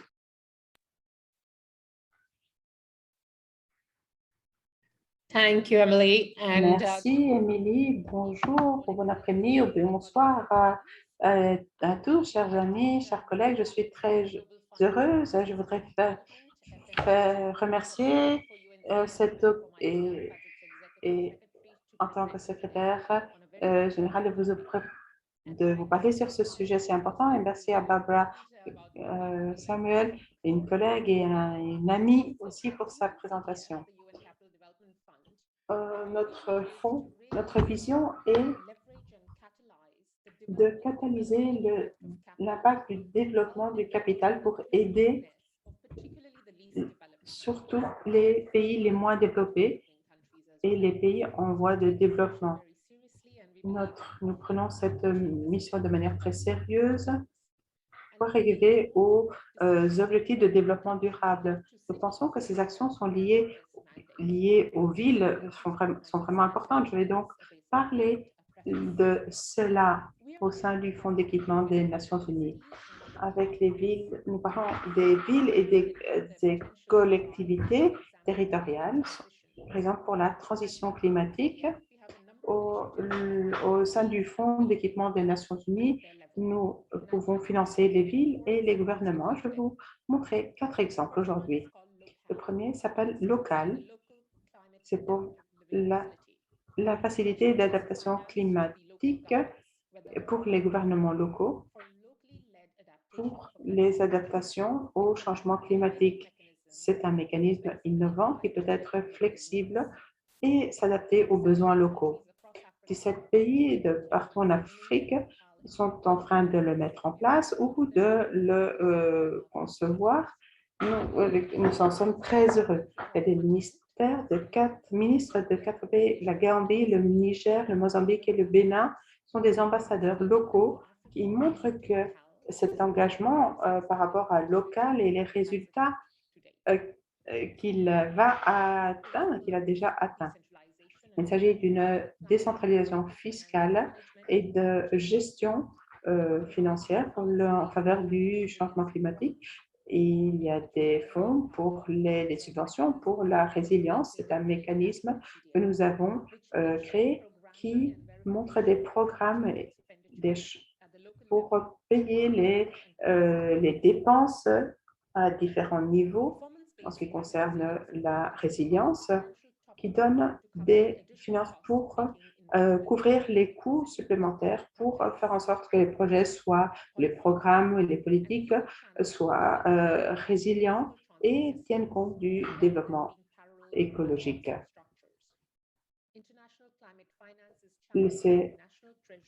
Cela se fait à travers au niveau national, les ministères nationaux sont impliqués dans ce système. Depuis qu'il a été lancé en 2011, Local a mobilisé 100 millions de dollars américains. Les financements vont directement aux gouvernements locaux qui ont identifié des mesures d'adaptation climatique. Ce sont en général des petits projets de développement et leur impact peut vraiment transformer les gens. Des ponts, des routes, des infrastructures de l'eau sont modifiées ou peuvent même transformer les communautés et la vie des personnes. Au Cameroun, où Philippe Camilli, dont il va nous parler, d'Ouganda, sont deux pays qui conçoivent maintenant leurs projets. L'exemple numéro 2 est l'IMF, le Fonds d'investissement municipal. C'est un fonds conçu par le Fonds des équipements de l'ONU et CGLU en collaboration avec le FMDV pour soutenir les collectivités locales et pour financer les projets d'investissement pour la transition urbaine dans les pays en voie de développement. Le fonds est géré par Meridiam et Emmanuel va nous en parler. Meridiam est l'une des managers les plus importants. C'est un instrument qui a été créé lors de la coalition de Malaga et de CGLU avec le FMDV. Cette coalition de Malaga est une coalition qui travaille pour les gouvernements et les villes qui jouent un rôle dans l'agenda du développement local et inclut les accords de Paris et les ODD.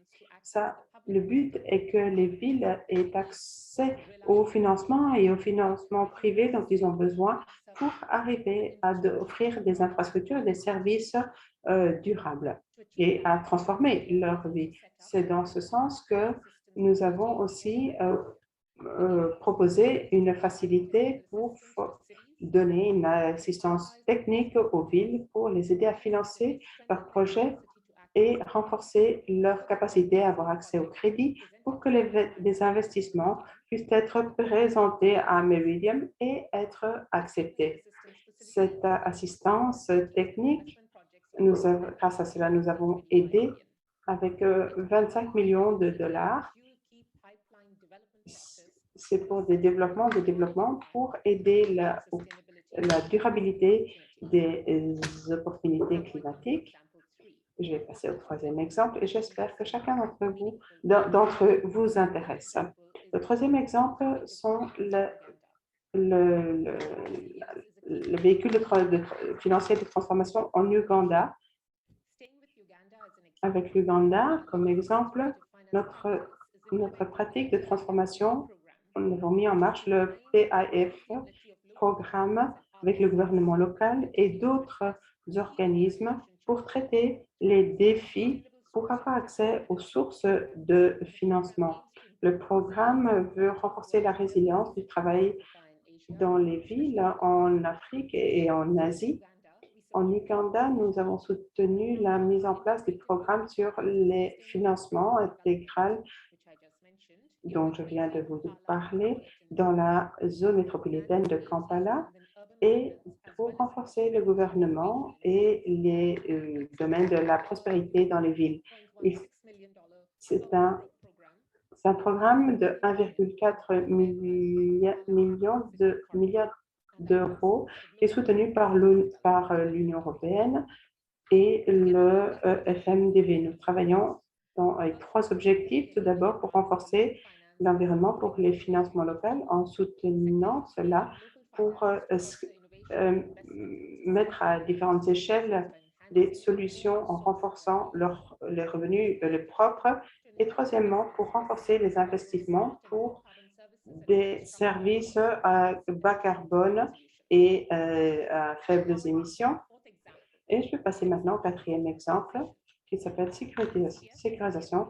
CDF, nous sommes en train de négocier avec des banques pour la sécurisation, cette plateforme de sécurisation pour faciliter l'augmentation des investissements en climat et en infrastructure en Afrique. Il s'agit de donner accès au capital pour des infrastructures, que ce soit dans des pays avec faibles revenus, revenus moyens ou plus élevés. Comment est-ce que nous y arrivons? Surtout, nous réunissons les partenaires, les banques, des investissements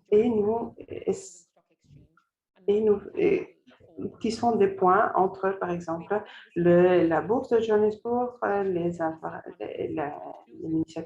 le gouvernement, les collectivités locales, etc., pour arriver à améliorer la santé, par exemple, et nous mobilisons des capitaux, de nouveaux capitaux pour financer des projets verts et nouveaux. Je voudrais souligner que le partenariat multi-acteurs est très important pour financer la transition urbaine dans des pays en voie de développement, surtout dans les pays les moins développés. Je voudrais continuer à collaborer avec tous les partenaires ici présents. J'espère que nous allons pouvoir continuer à travailler sur ce sujet qui est si important. Merci. Madame Sina, nous sommes vraiment honorés de votre présence et je tiens vraiment à vous saluer pour l'excellente collaboration que nous avons développée sur les différentes initiatives que vous avez présentées. Merci beaucoup et en espérant vraiment poursuivre ces échanges avec vous prochainement. Maintenant, je vais appeler le prochain intervenant, donc Monsieur Philippe Camille Akoa, qui est directeur général du FECOM, le Fonds spécial d'équipement et d'intervention intercommunale, qui est l'institution de financement des collectivités locales du Cameroun et qui est également président du réseau africain des institutions de financement de collectivités locales, qui va nous parler du rôle de ces institutions qui a été beaucoup évoqué depuis le début de la discussion. Merci beaucoup. D'accord, je vous remercie. Donc, je voudrais d'abord commencer par remercier également le Fonds mondial pour le développement des villes qui, tout le temps, associe le FECOM et le RIAFCO, qui est le réseau des institutions africaines de financement des collectivités, dans ce genre de panel. Donc, je voudrais en même temps vous parler des 2 institutions qui sont donc le FECOM au Cameroun et puis le RIAFCO. Donc, pour dire que les institutions de financement des collectivités locales sont des outils ou des entités nationales publiques ou privées chargées de mettre des ressources à la disposition des collectivités locales en vue de la réalisation des infrastructures et des équipements et des fournitures de services. Elles jouent plusieurs rôles, à savoir l'appui technique qu'elles apportent aux collectivités, le renforcement de leurs capacités, et elles mobilisent également des ressources pour elles, les aident aussi à mobiliser leurs ressources propres et canalisent des lignes de crédit qui peuvent également être des subventions. Donc, en ce qui concerne la cartographie des institutions de financement des collectivités locales, il faudrait dire que le Fonds mondial pour le développement des villes a répertorié en 2019 92 institutions de financement des collectivités locales dans le monde. Ces institutions sont présentes dans 58 pays et sont des partenaires nationaux clés pour les donateurs, les institutions de développement et les investisseurs privés qui permettent de garantir la rentabilité et l'impact durable de leurs investissements. Donc, ces institutions ont un mandat national et sont intégrées dans le cadre des institutions nationales. Elles reçoivent chaque année une grande quantité de données sur les finances locales et ont une connaissance des besoins locaux. Elles servent également de médiateurs, de garants et sont capables d'apporter des fonds de contrepartie. Elles ont conçu des produits et des services financiers spécifiques adaptés aux différents segments des besoins des gouvernements locaux et des gouvernements régionaux. Donc, en ce qui concerne le réseau africain des institutions de financement des collectivités, il faudrait dire qu'en décembre 2014, considérant que les institutions de financement des collectivités locales n'étaient pas suffisamment reconnues ou soutenues pour leur rôle clé dans la décentralisation financière et l'accès des gouvernements locaux et régionaux au financement, ces institutions ont décidé de créer un réseau dénommé le Réseau des institutions africaines de financement des collectivités locales, qui est donc le RIAFCO. Donc, le RIAFCO compte 12 institutions de financement dans 11 pays africains, donc le Burundi, le Mali, la Guinée, le Niger, la Côte d'Ivoire, le Gabon, le Sénégal, Madagascar, le Burkina Faso, le Bénin et le Cameroun. Donc, le RIAFCO constitue une plateforme unique de coopération sud-sud pour l'échange technique professionnel, le partage des connaissances, qui permet aux banques de développement infranationales d'apprendre les unes des autres et de diversifier et d'améliorer leur soutien aux gouvernements locaux et régionaux. Donc, les activités de plaidoyer qui ont été jouées au niveau international avec l'appui du Fonds mondial pour le développement des villes, cela a été fait en 2015, un plaidoyer qui a eu des acquis majeurs, notamment dans le cadre du processus préparatoire à la conférence des Nations Unies sur le logement et le développement urbain durable Habitat 3. En effet, ces institutions de financement des collectivités locales ont été reconnues officiellement à Quito en octobre 2016 lors de la conférence comme des catalyseurs de financement nationaux, internationaux, publics, institutions et privées aussi vers les territoires pour un développement local durable, résilient et inclusif. Compte tenu des enjeux, le nouvel espace international et d'action stratégique devait continuer d'évoluer et permettre effectivement que les ressources et les appuis de toute nature d'être mieux orientés vers ces acteurs clés.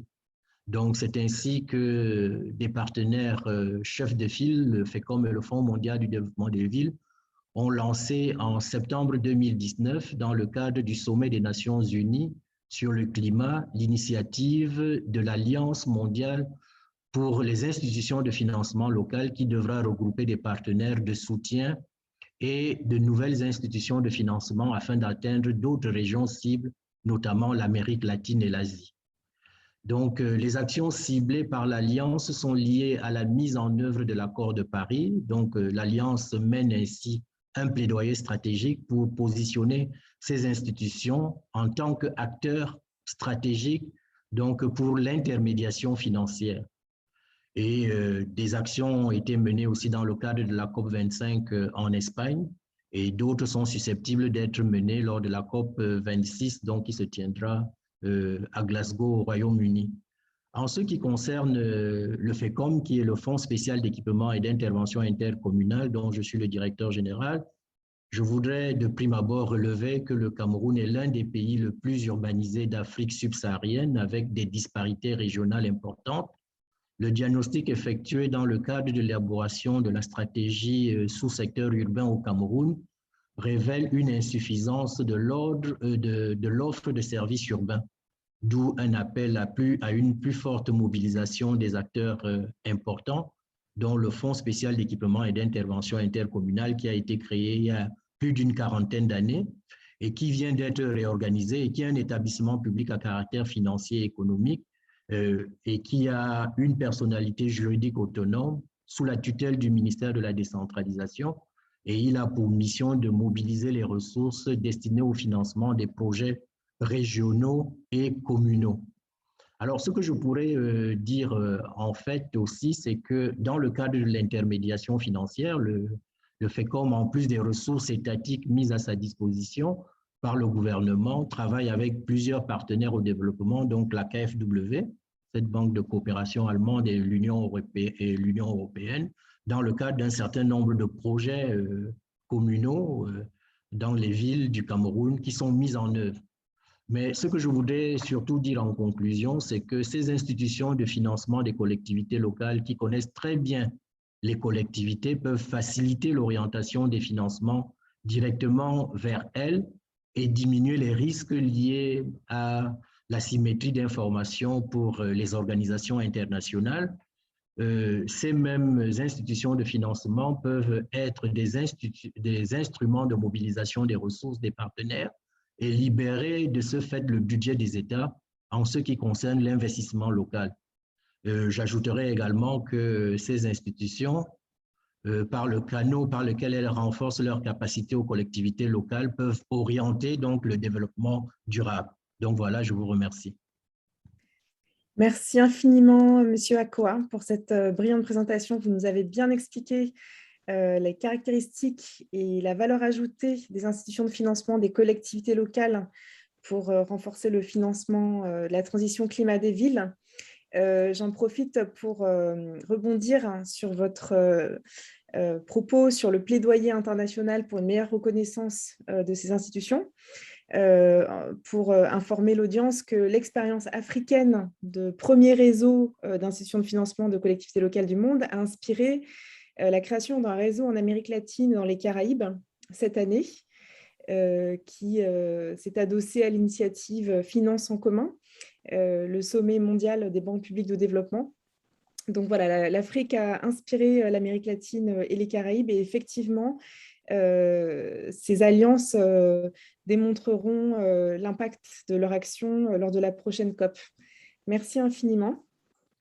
Et je suis heureuse de passer la parole à Madame Aminata Sy, qui est directrice de l'aménagement du territoire communautaire à la Commission de l'Union économique et monétaire ouest-africaine, l'UEMOA, qui va nous parler de l'appui de l'UEMOA pour accompagner les collectivités locales à formuler des projets, à les connecter aux partenaires financiers. La parole est à vous, Madame Sy.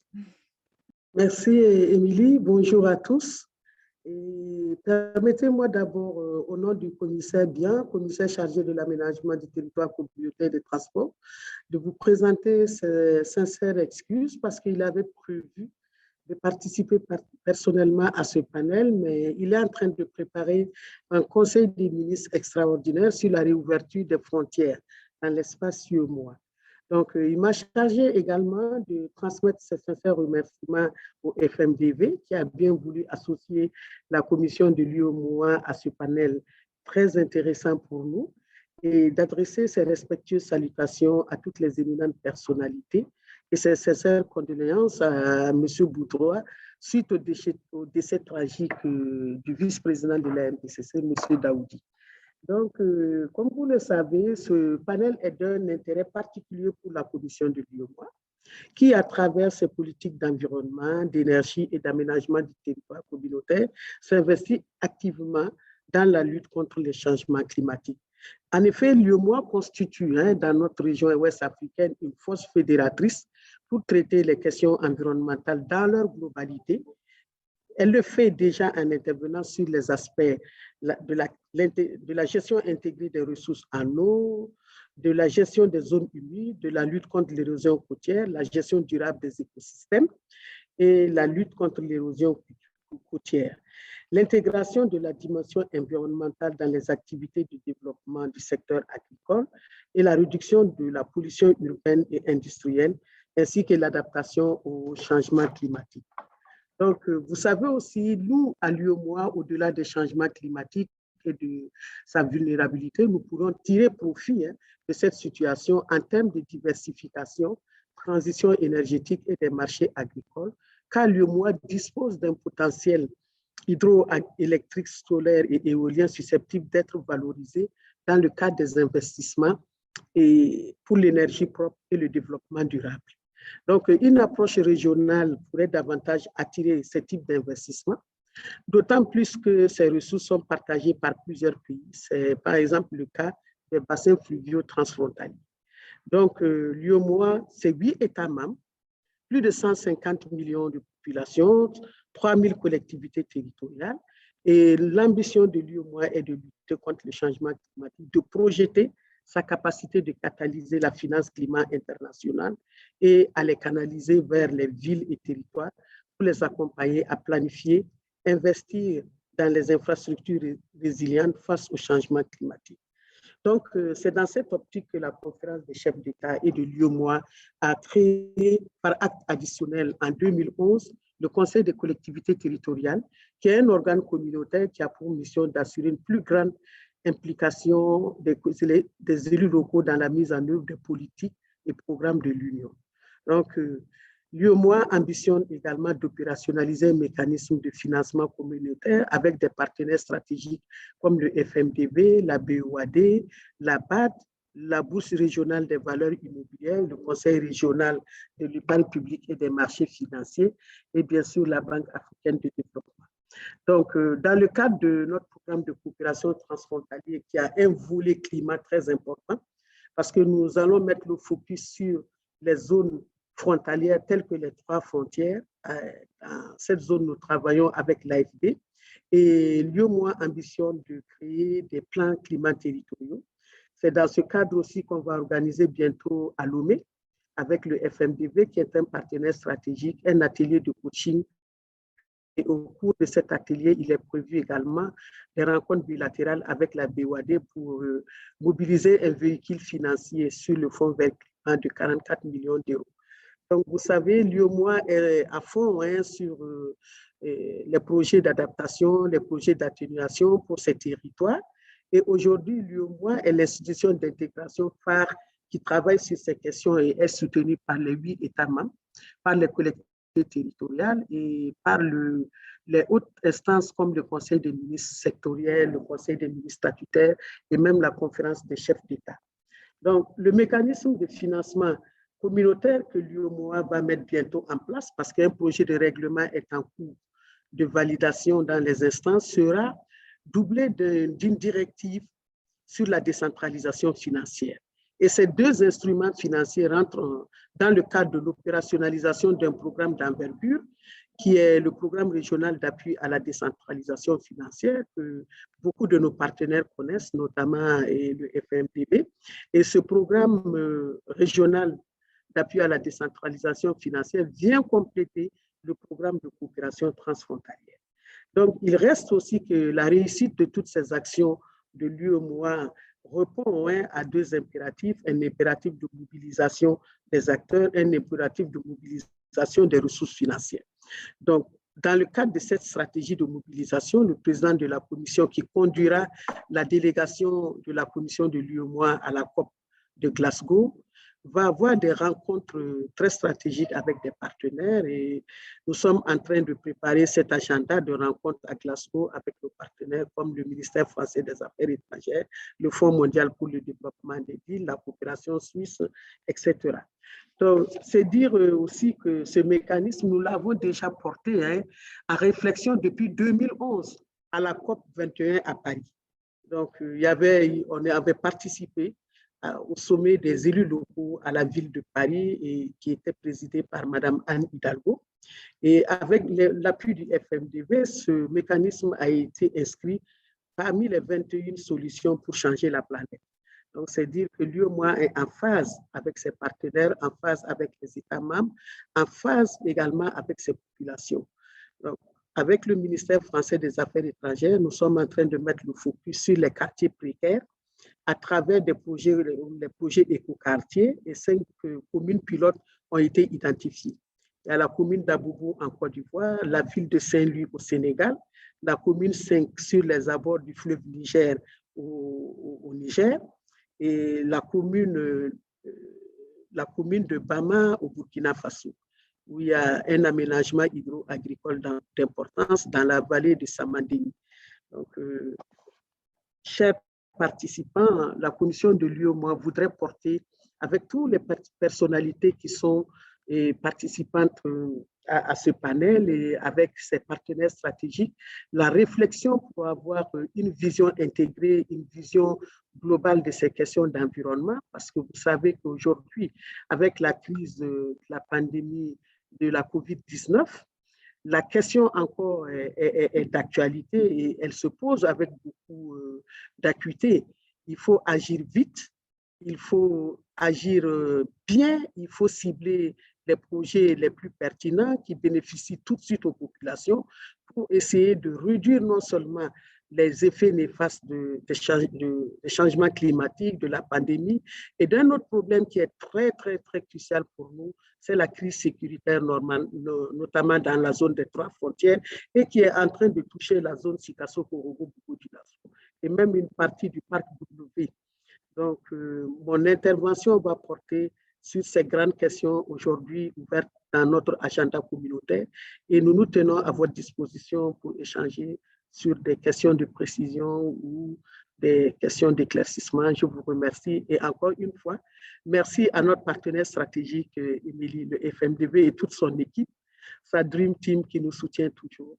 Et bonsoir à tous. Merci infiniment, Madame Si, chère Aminata, pour votre brillante intervention. Vous nous avez vraiment montré la valeur ajoutée d'une organisation régionale pour soutenir les collectivités locales en travaillant avec les États membres, notamment pour faire évoluer la législation en faveur de la décentralisation, en pilotant des projets à l'échelle communautaire. Et vous avez aussi rappelé que il est très important de doter les collectivités locales de moyens financiers aussi pour assurer la stabilité et la paix, notamment dans les régions transfrontalières de l'UEMOA. Donc, c'est vraiment une question qui semble technique, l'accès au financement, mais qui en réalité est cruciale pour le développement durable et le bien-être des populations. Donc, merci infiniment pour votre participation et à très bientôt. Je serai heureuse maintenant d'accueillir la prochaine intervenante, Madame Emmanuelle Nasbridier, qui est directrice exécutive de l'initiative pour la résilience urbaine chez Meridiam, qui est un gestionnaire d'actifs dont on a déjà parlé plus tôt, et qui va nous parler en particulier des facilités de financement mixte public-privé pour l'investissement urbain et de l'initiative de l'AIMIF, qui a déjà été évoquée par la secrétaire exécutive de UNCDF. Merci beaucoup, Emmanuelle. Merci Émilie et merci à tous pour la richesse de ces échanges et pour cette invitation. Je suis très heureuse de pouvoir partager avec vous cet après-midi certaines de nos réflexions sur comment mieux accompagner les collectivités locales et les municipalités dans la mise en place de leur agenda pour assurer une transition énergétique et le développement à la fois plus inclusif mais aussi plus durable des communautés. On a discuté autour de ce panel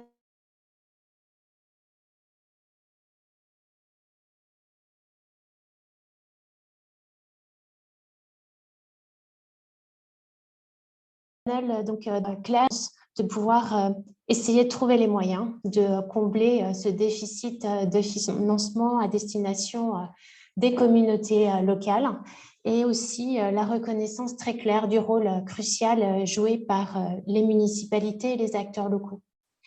Je voudrais pouvoir rebondir sur la présentation de Barbara et les 4 points clés qui ont été mensitionnés, que je partage complètement, et l'illustrer avec l'initiative présentée par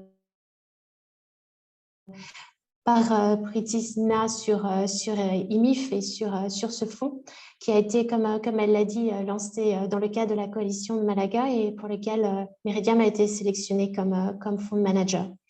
Je vais juste commencer sur quelques mots sur Meridiam. Donc, on est un développeur à long terme, un petit peu partout dans le monde, avec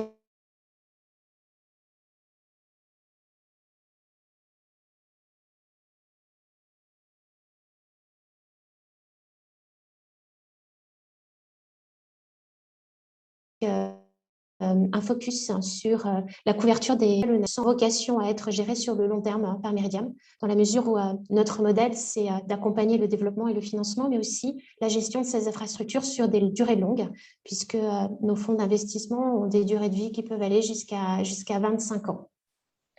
Donc, dans ce cadre-là, on est heureux de pouvoir travailler dans le cadre des objectifs définis par la coalition de Malaga et sa partenaire, UNCDF, UCLJ et le partenaire technique de FMDV, dans la mise en place à l'échelon local de solutions appropriées pour couvrir les besoins des collectivités locales.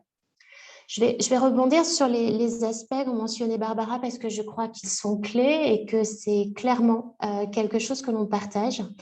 Dire aujourd'hui qu'on est à un moment où il est essentiel de changer d'état d'esprit ou en tout cas de continuer vers un autre mode de collaboration entre le secteur privé et le secteur public.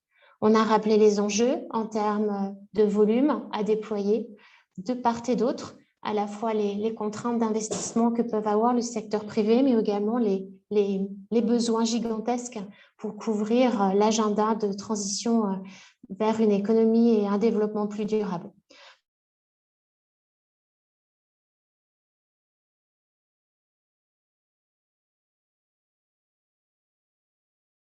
Donc, quand on regarde les éléments sur lesquels il faut encore travailler pour rendre de bien se comprendre, de comprendre les contraintes de chacun, les contraintes locales, les contraintes en termes de mise en place de ces projets, et de l'autre côté, les attentes des différents acteurs du secteur privé quand ils vont participer au financement ou au développement de ces infrastructures. Je pense que ce qui est essentiel aujourd'hui, c'est de trouver ces partenariats avec l'ensemble des parties prenantes, qu'elles soient nationales et locales, mais également avec l'ensemble du tissu économique qui nous permet de créer cet écosystème. Cet écosystème, il est capital parce qu'il va nous permettre, très en amont, secteur privé, de comprendre les enjeux, de comprendre les objectifs et de trouver les solutions adaptées. On a, avec les initiatives en cours, les moyens de déployer au niveau de la préparation des projets, les ressources nécessaires, à la fois techniques et financières, pour faire ces études de faisabilité qui ont été mentionnées. Alors, il y a beaucoup d'études de faisabilité qui existent aujourd'hui sur des projets concrets, mais peut-être ce qu'il faut aujourd'hui faire, c'est poursuivre ces études de faisabilité pour les mettre en connexion avec le mode de livraison de ces infrastructures. Et c'est aujourd'hui l'un des enjeux majeurs, qui est de dire comment, à partir d'études de faisabilité, on va prendre les bonnes options en termes de développement, les bonnes options pour les communautés, les bonnes options pour atteindre les objectifs à la fois de durabilité et de résilience, mais également pour assurer la mise en place de ces infrastructures et leur financement et leur gestion sur le long terme par des acteurs privés. Et la prise en compte de toutes ces contraintes au niveau de la préparation des projets permettra de gagner du temps, de l'énergie et de l'argent pour pouvoir mettre en place ces infrastructures dans de bonnes conditions. Ça veut dire travailler ensemble dans une phase très préliminaire, mettre en place des financements conjoints à ce stade pour qu'on ait tous, comme le disait Barbara, des skin in the game, pour comprendre quels sont les enjeux et les arbitrages qu'il va falloir faire pour pouvoir mettre en place le projet le plus efficace possible. Notre recommandation, est-ce qu'on met en place aujourd'hui avec nos partenaires dans le cadre d'IMIF, c'est vraiment cette approche. Comment travailler sur les éléments structurels au niveau local qui doivent être réglés en termes de prérequis pour pouvoir donner lieu à la mise en place de ces projets. Comment travailler avec les municipalités, les autorités locales pour concevoir ces projets non plus comme des projets uniques, un peu sous un mode silo, mais comme une série de projets qui vont contribuer ensemble à régler les problèmes identifiés localement. On est clair que c'est au niveau local que ces problématiques sont connues. Comme il a été rappelé en début, les agendas des villes ont été très clairement étudiés et reportés, très clairement mis sur le papier sur qu'est-ce qu'il faut faire aujourd'hui pour atteindre ces objectifs. Les priorités sont identifiées.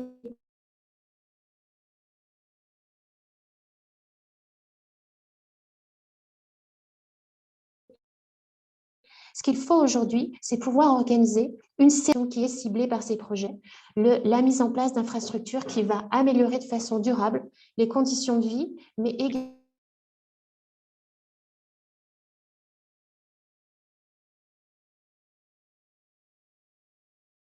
les conditions d'accès à l'éducation, aux transitions énergétiques dans de bonnes conditions.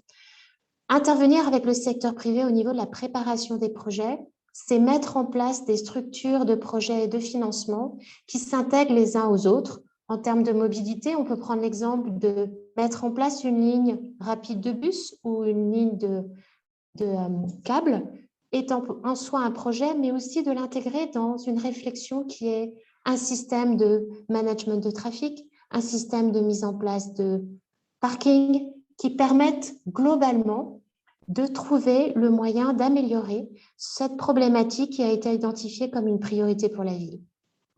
Le deuxième élément, c'est d'être en mesure de travailler sur l'additionnalité entre le secteur privé et le secteur public en créant ces partenariats.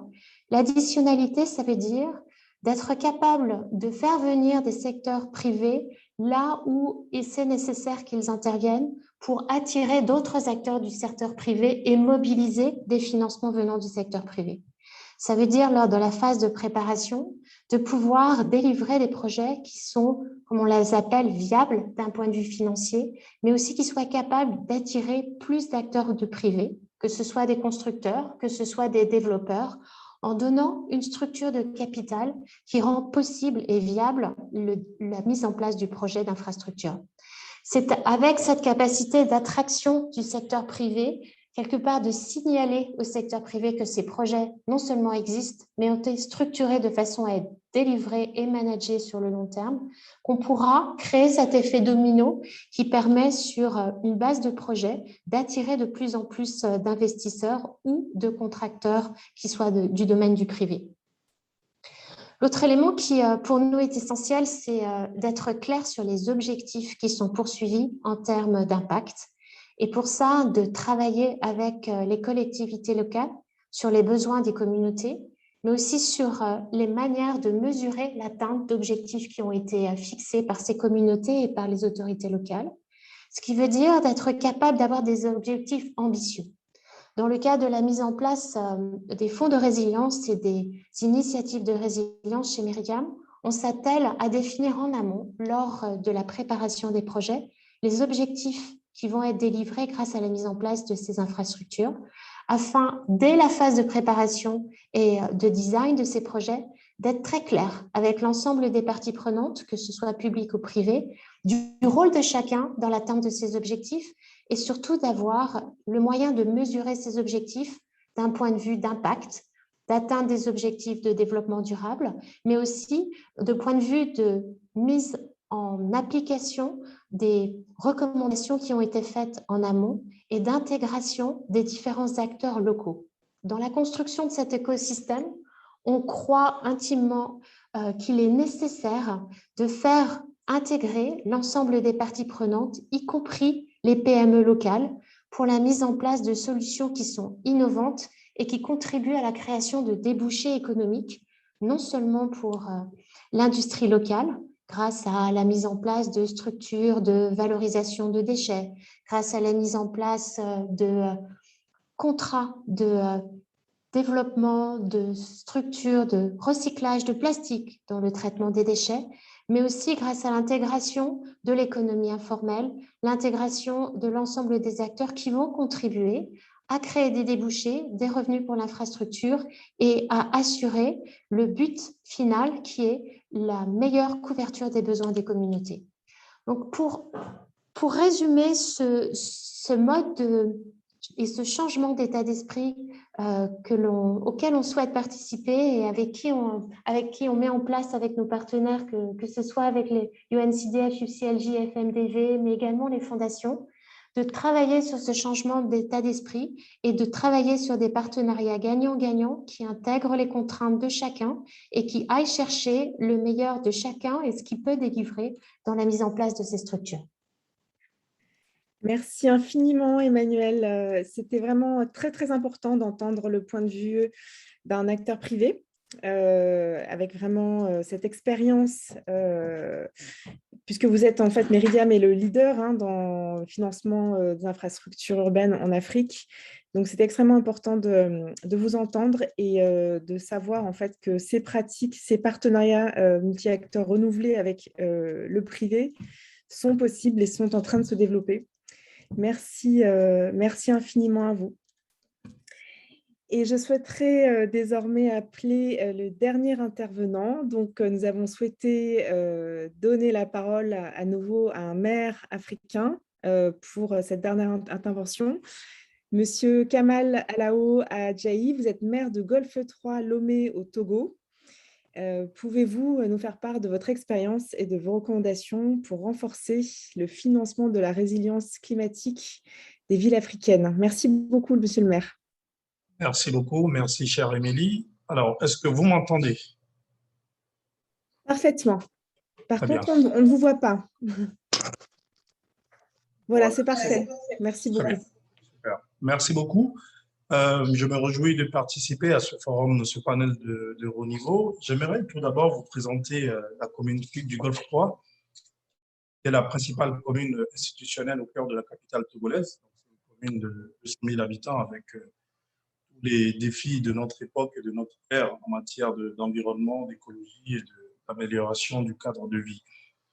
Je me réjouis des différents propos des intervenants, d'abord du panel 1 et du panel 2 sur cette question de transition climatique et économique.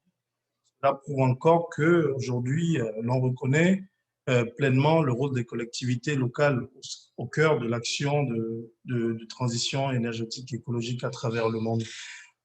À d'autres titres, les financements, ce qui est déplorable également, c'est que les financements en matière de financement de l'action des collectivités locales sur le plan climatique ne suivent pas comme cela se doit. Je ne vais pas revenir sur ça parce que je pense que c'est un sentiment que partage tout le monde ici. Et aujourd'hui, moi, j'identifie d'un côté technicien et praticien aussi, puisque je suis ingénieur financier de métier aussi, quels sont les problèmes, quelles peuvent être les causes de ce manque de financement pour les collectivités locales. D'abord, il faut pointer du doigt le fait que les réglementations au niveau national ne cadrent pas avec le financement direct des collectivités. Cela se situe plutôt au niveau national avec les principaux bailleurs internationaux. Aussi, il faut mettre en exergue le fait que les outils de financement, les mécanismes de financement à l'échelle internationale, comme les outils de financement du Fonds vert climat et d'autres institutions, sont extrêmement complexes. Je prends le cas de l'Afrique francophone, par exemple, il y a déjà la barrière de la langue qui pose un grand problème parce que la majorité de toutes les procédures sont faites en anglais. Et au-delà de ça, il y a la complexité de l'appropriation de ces mécanismes de financement et d'investissement. Alors, qu'est-ce qu'il faudrait faire au niveau des collectivités locales? Déjà, il faut renforcer le plaidoyer avec les gouvernements nationaux en disant les partenaires financiers peuvent bien discuter avec les collectivités comme avec le gouvernement. Le plus important, c'est aujourd'hui de réussir à résorber ou à adresser des actions concrètes pour lutter contre ces problèmes climatiques auxquels tout le monde entier est confronté.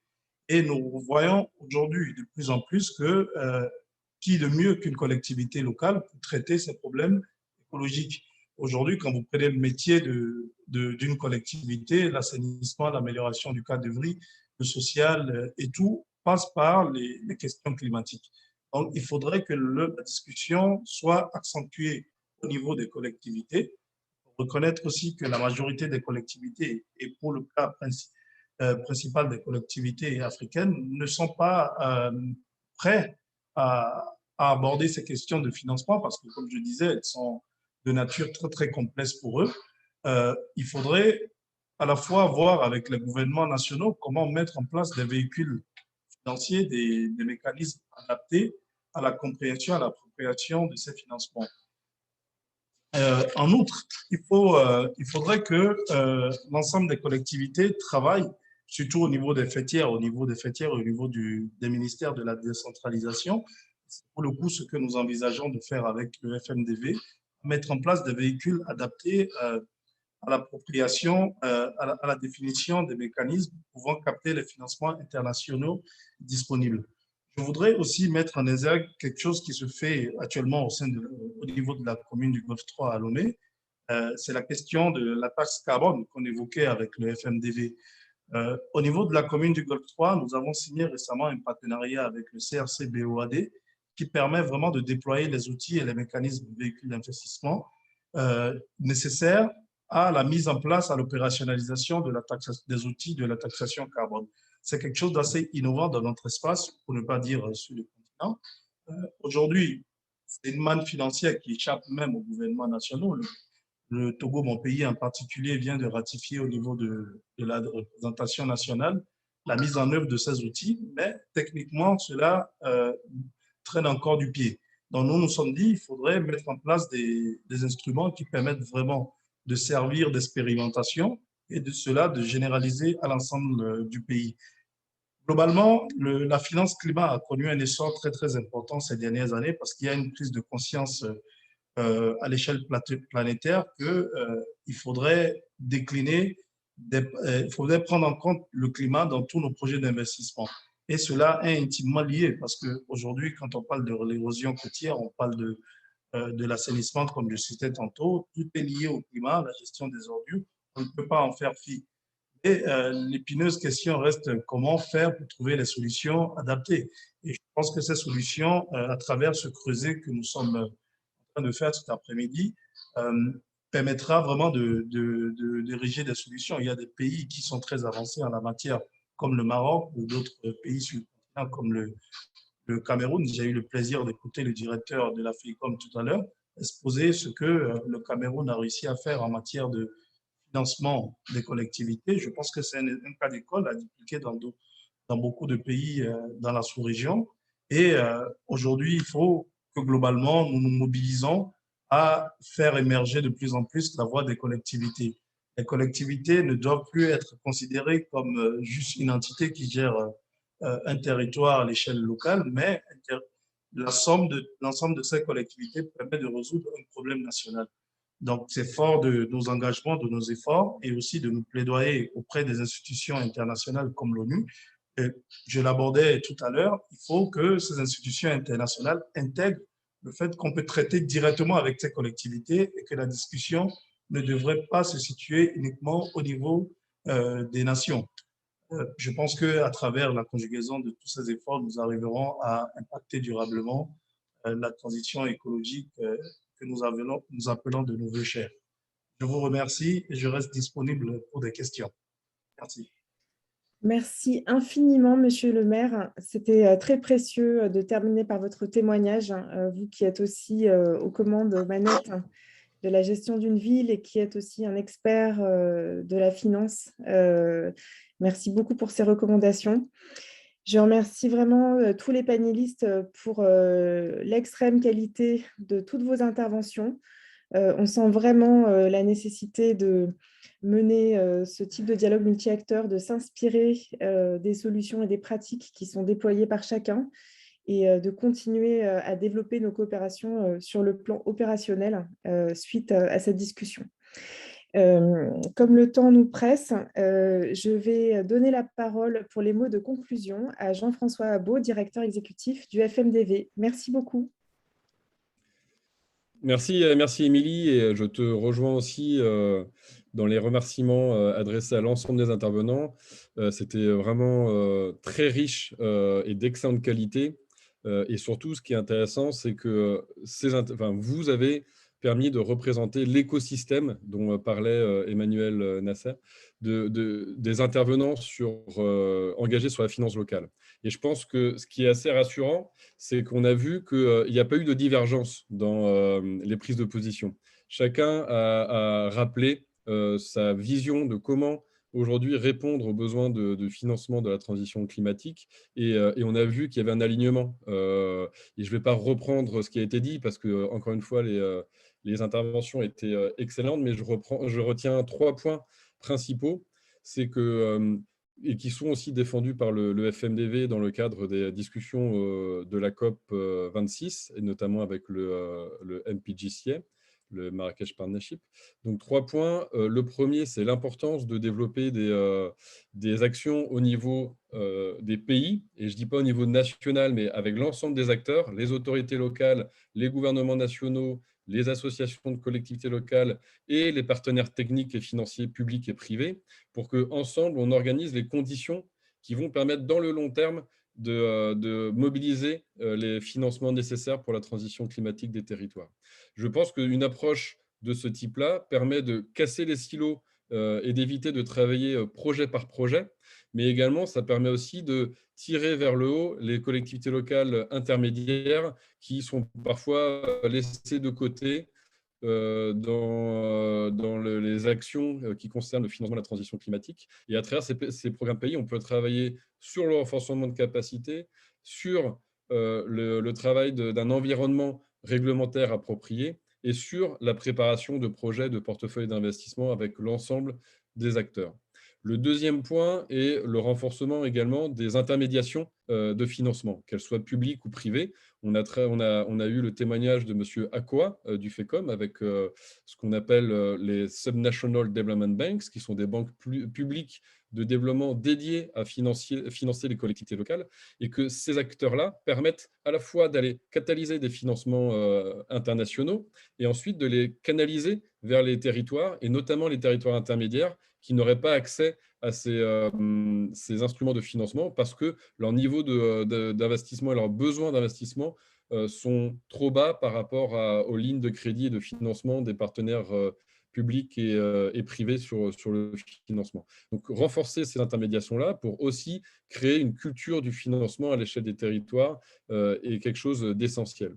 Et enfin, de travailler sur la blending finance, où on a pu observer dans les différents témoignages, et on sait aujourd'hui que les financements publics ne permettront pas de répondre seuls aux besoins de financement de la transition des territoires.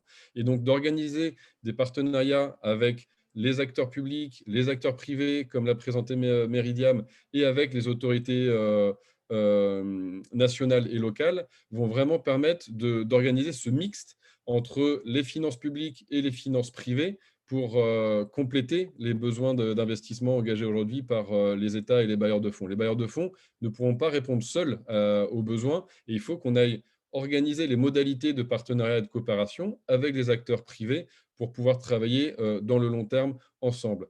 Et cette approche aussi de blending finance permettra également de casser les silos sur du sectoriel et de travailler sur une logique d'investissement de plus long terme et non pas sur une logique de projet comme c'est un peu le cas aujourd'hui et qui casse parfois la dynamique de besoin de collectivités locales sur le financement de la transition climatique. Donc ces 3 points ont été repris par le champion en introduction. C'est des points sur lesquels le FMDV travaille particulièrement avec ses partenaires et notamment une grande partie qui était aujourd'hui présent dans les panélistes. Et parce qu'on pense aussi que le dialogue et l'échange sont quelque chose de vraiment très important sur les questions de financement de la transition climatique.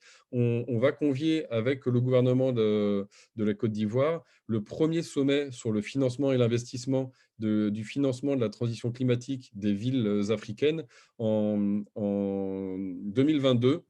Sans doute à la fin du premier semestre ou au début du deuxième semestre 2022, pour réunir l'ensemble des partenaires, pour avoir un dialogue politique et stratégique sur comment doit-on faire ensemble, sur des dialogues sur comment nous avons développé des solutions au niveau des partenaires publics, privés, des agences des Nations Unies, avec l'excellente aujourd'hui intervention de la secrétaire exécutive de UNCDF. Donc, c'est de savoir aujourd'hui quelles sont les solutions existantes et enfin, de développer aussi ce qu'on appelle un marketplace où les collectivités locales, les ministères pourront présenter leurs projets, mais également les partenaires techniques et financiers pourront présenter leurs solutions et de créer justement une possibilité ensemble de regarder comment engager ces partenariats concrètement au niveau de besoins des territoires. Donc, on vous reviendra sur cet événement qu'on va organiser l'année prochaine. Vous resterez informés de tout ça et on espère que l'ensemble des partenaires et des participants pourront nous rejoindre durant cet événement. Donc, merci encore à nouveau pour votre participation en tant qu'intervenant et en tant que participant à cette session-là. Et on se retrouve à la COP 26 dans quelques mois maintenant à Glasgow. Très bonne soirée à vous.